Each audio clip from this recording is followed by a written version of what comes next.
નમસ્કાર, હું છું પ્રિયા અને તમે જોઈ રહ્યા છો જનતા કી જાણકારી ન્યૂઝ। નજર કરીએ આજના સમાચાર। સુરેન્દ્રનગર જિલ્લાના પાટડી તાલુકાના કચ્છના નાના રણમાં વિસ્તાર વાવાઝોડાની વિનાશકારી અસર બાદ અગરિયા સમાજની હાલત હૃદય વિદારક છે।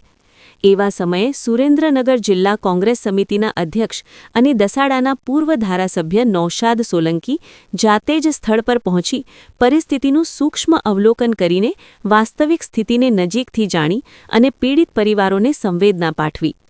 મુલાકાત દરમિયાન નૌશાદભાઈએ વિસ્તારના નાના બાળકો સાથે વાતચીત કરી તેમની મુશ્કેલીઓ સમજવાનો પ્રયત્ન કર્યો। ખાસ કરીને અગરિયા સમાજની દીકરીઓની સ્થિતિ અત્યંત ચિંતાજનક હોવાનું સામે આવ્યું, જ્યાં મૂળભૂત સુવિધાઓ, શિક્ષણ અને સુરક્ષાનો અભાવ સ્પષ્ટ દેખાય છે। સરકાર એક તરફ બેટી બચાવો બેટી વાંચાઓના નારા આપે છે, પરંતુ હકીકતમાં અગરિયાની દીકરીઓ કેવી પરિસ્થિતિમાં જીવી રહી છે તે જોવા માટે કોઈ આગળ આવતું નથી। આ દ્વિધારી નીતિ હવે સહનશીલ નથી। અગરિયા સમાજ જે દેશના 20-25% મીઠાનું ઉત્પાદન કરીને અર્થતંત્રમાં મહત્વનું યોગદાન આપે છે, આજે કુદરતી આફત સામે લાચાર બની ગયો છે। પરંતુ દુર્ભાગ્યની વાત એ છે કે સરકાર હજુ પણ નિષ્ક્રિય છે। આવી ગંભીર પરિસ્થિતિમાં સહાનુભૂતિ બતાવવાને બદલે સરકાર માત્ર ખાલી વાતો અને પ્રચારમાં વ્યસ્ત છે।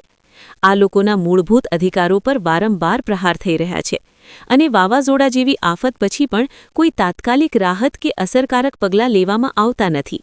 શું આજ છે સંવેદનશીલ સરકારનો દાવો? સુરેન્દ્રનગર, રિપોર્ટર મહેશભાઈ ઉતેરિયા। રાતે વાવાઝોડું આવ્યું હતું, અમારી ગામડીમાં બધું ઉડન લાગી ગયું છે બહુ, અને મેઠું ધોવાઈ ગયું છે।